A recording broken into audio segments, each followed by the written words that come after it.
बिस्मिल्लाहिर्रहमानिर्रहीम। लड़का और एप्पल का दरख्त। पुराने वक्तों की बात है। किसी जगह एक बहुत बड़े सेब का दरख्त था।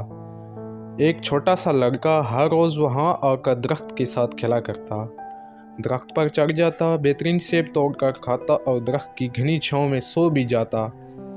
वो दरख्त से मोहब्बत करता और दरख्त को भी इससे मोहब्बत थी।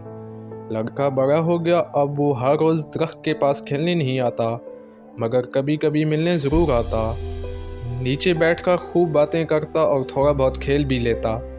एक मर्तबा लड़का काफ़ी अरसा बाद दरख्त के पास आया। उदास लग रहा था। दरख्त ने कहा, आओ खेलते हैं।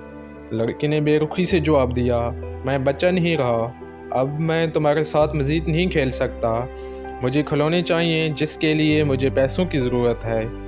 मुझे अफसोस है कि मेरे पास पैसे नहीं है, लेकिन एक काम करो, मेरे सारे सेब लेकर बेच आओ, अच्छे खासे पैसे मिल जाएंगे।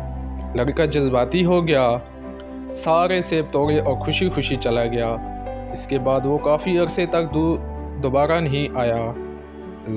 दरख्त उदास हो गया। वक्त गुजरता गया। इस बार लड़का एक जवान आदमी के रूप में लौटा।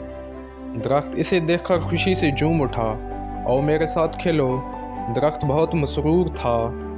मेरे पास खेलने के लिए वक्त नहीं है, मुझे अपने ख़ानदान के लिए काम करना है, इनके लिए घर बनाना है। क्या तुम मेरी मदद कर सकते हो? मेरे पास घर तो नहीं है, मगर हाँ, तुम ऐसा करो, मेरी सारी शाखें काट लो और अपना घर बना लो। नौजवान ने सारी शाखें काटी और खुशी खुशी चला गया। आज दरख्त बहुत खुश था कि इसने अपने दोस्त की मदद की थी, लेकिन शाखें काटने के बाद तवील अरसे तक वो दोबारा मिलने नहीं आया। दरख्त एक मरतबा फिर उदास हो गया। गर्मियों की एक दोपहर थी। अचानक वो लड़का फिर दरख्त से मिलने आया। दरख्त खुशी से झूम उठा। इसका दीवाना दोस्त सामने खड़ा था। और मेरे साथ खेलो। दरख्त ने कहा, मैं भूखा हो रहा हूँ, ज़हनी तौर पर थक गया हूँ, अब मैं समुद्री सफ़र पर जाना चाहता हूँ। ये मेरे बचपन का ख्वाब है, क्या तुम मेरी मदद कर सकते हो? दरख्त ने खलूस से कहा, तुम मेरा तना इस्तेमाल कर लो, इससे बहुत अच्छी कश्ती बन जाएगी, फिर तुम जहाँ चाहो चले जाना। इसने तना काटा और अरसा दराज के लिए लापता हो गया। बरसों बाद आज वो दरख्त से मिलने आखिरी बार आया था। दरख्त ने उदासी मगर शफकत से कहा, मुझे बहुत अफसोस है कि मैं सेबों से तुम्हारी खातिर मुदावरत नहीं कर सकता। मेरे पास एक भी सेब नहीं है। कोई बात नहीं, वैसे भी मेरे मुंह में दांत नहीं रहे कि मैं सेब खा सकूं। मेरे पास तना भी नहीं रहा जिस पर तुम ऊपर चढ़ जाया करते थे।